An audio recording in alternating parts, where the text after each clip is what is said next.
Hey everyone, and welcome to the channel. My name is Ash, and today I'm doing a quick review of Bugsnax on Xbox. Now, this was originally released on the PS4 and PS5 as a sort of console exclusive.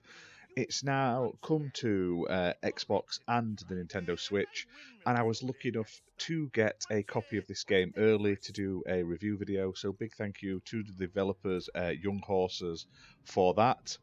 Now, the game releases today, the 28th of April 2022. It's available on Xbox One, Xbox Series X and S, PC, and on Xbox Game Pass. And it's a very fun game, and honestly, I wasn't expecting it to have as much depth as it actually does. Now, you may have been put off by the style of the graphics, but when you get into the game, it's really enjoyable. There's a lot to do, and I loved my time with it, and I can't wait to play some more of it. So, the game takes place on Snaktooth Island, where there's these like bug creatures that are like half bug, half snacks, so they're all themed around food. And you're a sort of reporter and investigating, like a journalist. You write books on like monsters and stuff like that, and you've been invited to the island by the explorer there, Elizabert Megafig. And when you get there, it turns out she's nowhere to be found. She's vanished. The little sort of camp town that's been set up by the people living there is basically destroyed, and everyone who was living there is sort of spread all over the island. So you basically early on learn roughly how to start catching Bugsnax, uh, and you're sort of sent on a mission to sort of bring all of the inhabitants back to the village, build the village back up, and find out what happened to Lizbert. And that's where it starts. And from then on, you've got like this um, overbearing mystery of what's happening on the island, the backstory, why people are there. So how you progress is you eventually meet these residents of the island. You have to basically do a few missions for them, few quests, sort of complete certain criteria for them to return to the town.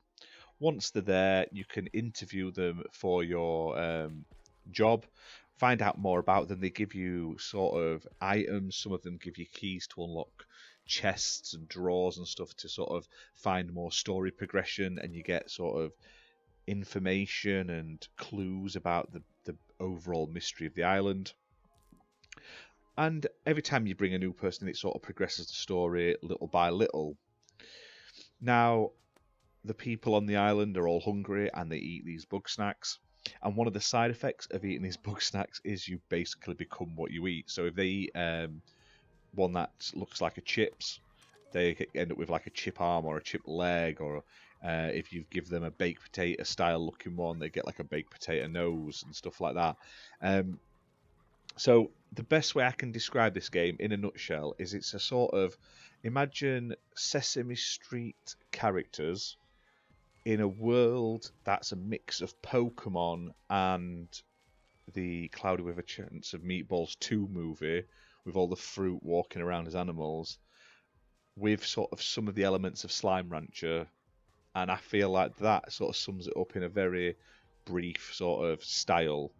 Now, the game itself, you also are able to take photos of the Bugsnax, capture them in sort of like your snack decks, which has all the information on like their likes, their dislikes, suggestions on how to catch them. It also tells you if you've caught any or not, which ones are missing in each area, so you can sort of fill that up as you progress. Some of them come out at night, in the day, different criteria for catching them.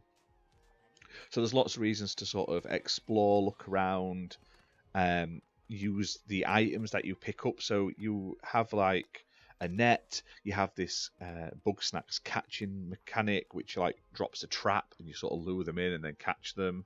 You've got a little ball with a little Bugsnax strawberry in that rolls around, and it can be used to push Bugsnax out into the open and stuff. You get all sorts of stuff as you progress. You unlock more and more of them. You get one that's like a cannon that sort of shoots these tripwires out. You get like a launcher and stuff, so you can either jump higher or fire things off of it and stuff. So there's lots of things to sort of go back because you end up getting items and equipment that help you catch Bugsnax you weren't previously able to, and access new areas and stuff like that. And I could just go on, like I say, the game itself, when you look at the pictures, I don't think it does it justice. When you're playing the game, they do have really vibrant worlds. Each area is really memorable. Like there's a beach area, like the village area. There's like a snowy mountain area, a desert area, and they're all unique with unique Bugsnax in them.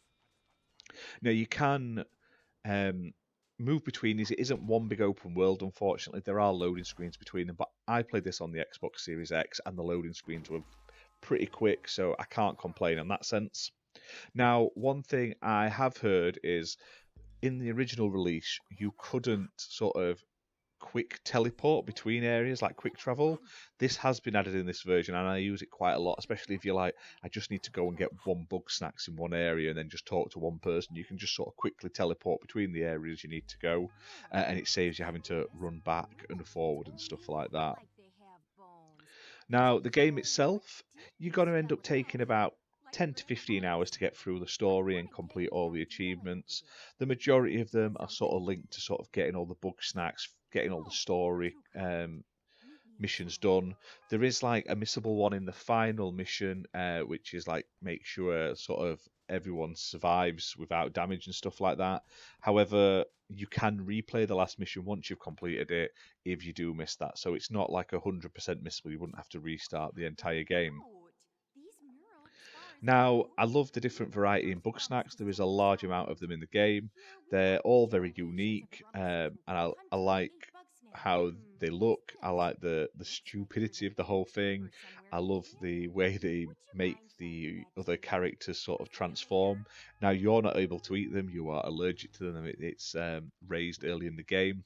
But there's loads of cool things. The story is really compelling, weirdly. Like the mystery, what's happened. There's some sort of like dark overtones to it. Like the one of the characters is allured to like they've got like an addiction. There's a lot of sort of love connections going on. Some funny comments. I put a picture up on Twitter. I don't know if anyone's seen it. Where they're having an argument, and he's like, one of them talking to them saying, "You don't know anything about love. That's why your wife left you." So there's some stuff that it's more adult than I was expecting in a game that looks like Sesame Street characters. Do you know what I mean? They look like Muppets as such, puppet characters. But some of the dialogue, like I say, it is quite funny. It's quite silly, but there is sort of like darker undertones into it, and I'm very appreciative of it. I love the sort of subtle nods to other things. I love there's a Sasquatch, a Bugsnax, Bigfoot basically that you have to find and take a photo of, but it pops up at random points. And I was in there's like an interactive cutscene earlier on where you sat around a campfire, and I swear to God I saw something creep across the back of the screen.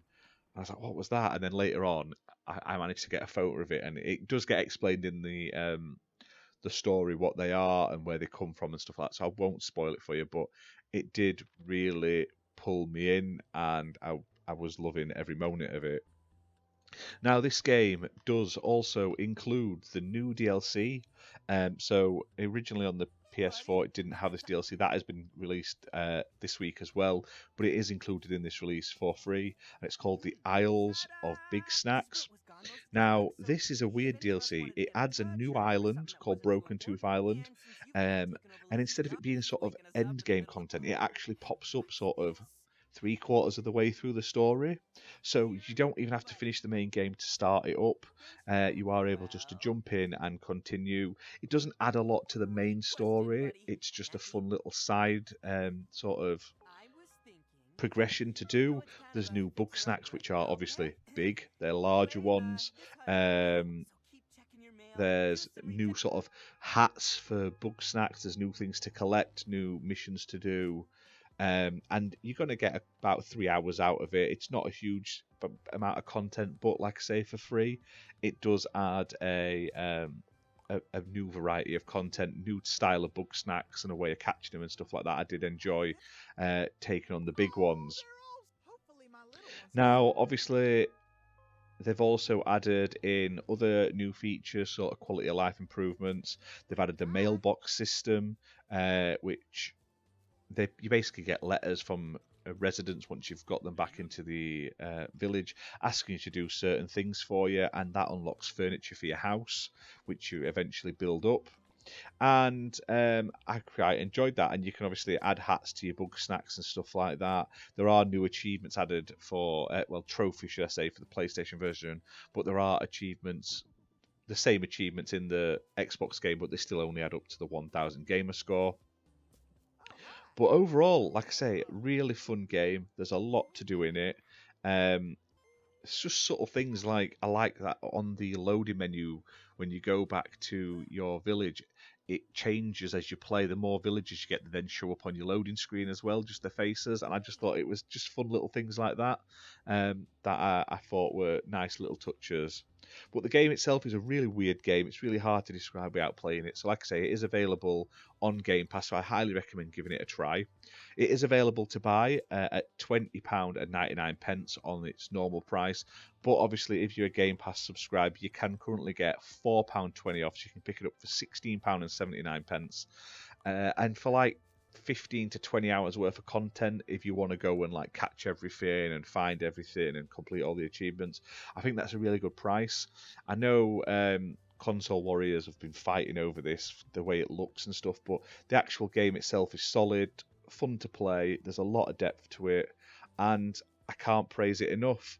And like I say, it does support smart delivery, so you'll play the best version on the system you're playing on, and it is optimized for Xbox Series X and S, and it's got like 4K resolution as well.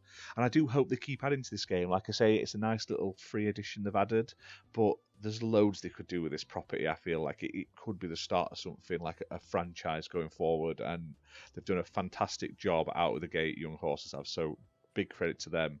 And go play it. Like I say, it's available right now. You've got no reason not to play it. Just enjoy the randomness of it and how fun it is, basically. But that's that for this video, guys. I hope you've enjoyed it. If you have, hit that like button, hit subscribe.